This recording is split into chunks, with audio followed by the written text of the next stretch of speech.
প্রিয় স্কুল বাড়ি।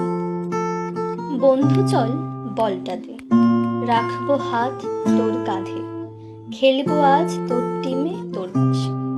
গানটা শুনলেই কেমন যেন স্কুল মাঠটার কথা মনে পড়ে যায়, তাই না? সেই সবাই মিলে রোজ নিয়ম করে মাঠে কুমির ডাঙা খেলতাম, ক্লাসের ফাঁকে বসে গল্প করা, বেঞ্চ বাজিয়ে গান করা, পিএনপিসি করা, আরো কত কিছু যেন এক ছটকায় মনে পড়ে যায়। মুখে অজান্তেই আসে হাসি, তবে মনে মনে পুরনো দিনগুলো ফিরে না পাওয়ার বেদনা। সত্যিই তো 12টা বছর ধরে জীবনের একটা বড় অংশ জুড়ে ছিল স্কুল বাড়িটা। এই বছরগুলোর প্রত্যেকটা মুহূর্তের বহমানতা যেন নদী স্রোতের সাপেক্ষেও বহুগুণে বেশি ছিল। বাবা মায়ের হাত ধরে প্রথম তোমার বুকে পদার্পণ, তখন সত্যি বুঝতে পারতাম না বাড়ির সকল প্রিয়জনকে ছেড়ে এই ইট কাঠে প্রাসাদে কি রূপে দিনের 5 ঘন্টা কাটবে। খুব কেঁদেছিলাম তখন, জানো তো, শুধু তোমার কাছে থাকতে হবে বলে। আর সময়ের কি পরিহাস দেখো বন্ধু, আজ কষ্ট পাচ্ছি তোমাকে হারিয়েছি বলে। সে 5 ঘন্টা আর ফিরে পাবো না বলে স্কুল বাড়িটা প্রথম দিনের কান্নামাখা মুখটা নিয়ে তোমার অনেক খারাপ কথা বলেছিলাম। হয়তো মনে মনে তুমি সবটা জানতে, অথচ তার পরিবর্তে দিয়েছিলে কত ভালো বন্ধু, কত স্মৃতি, কত ভালোবাসা।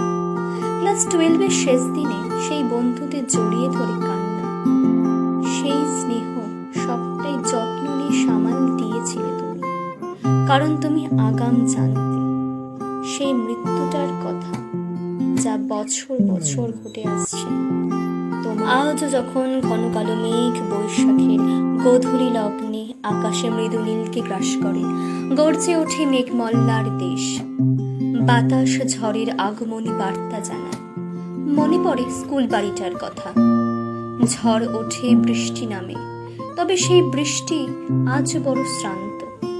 মনে আছে প্রত্যেক বছর যখন ঝড় উঠত, টিফিন টাইমের শেষে সবাই নির্ভয়ে কুমির ডাঙা খেলতাম মাঠের প্রান্তে থাকা আম গাছটার নিচে। যদিও বজ্রপাতের ভীতি ছিল মনে, তাও দিদি ভাইয়ের বকা খাওয়া অবধি তার সুরাহা খুব একটা হতো না। অবশেষে অনিচ্ছা সত্ত্বেও ক্লাস করতে হতো। বেঞ্চের এক কোণায় বসে করুণ দৃষ্টিতে বাইরের দিকে তাকিয়ে বৃষ্টি দেখা, এ যেন বিন্দুতে সিন্ধু জয়ের প্রলয়। বৃষ্টির ঝমঝম শব্দ আর কোথাও যেন এক হয়ে যেত সেই অনাবিল আপন বদ্ধ পৃথিবীর সব সুরের ঊর্ধ্বে পাড়ি দিত।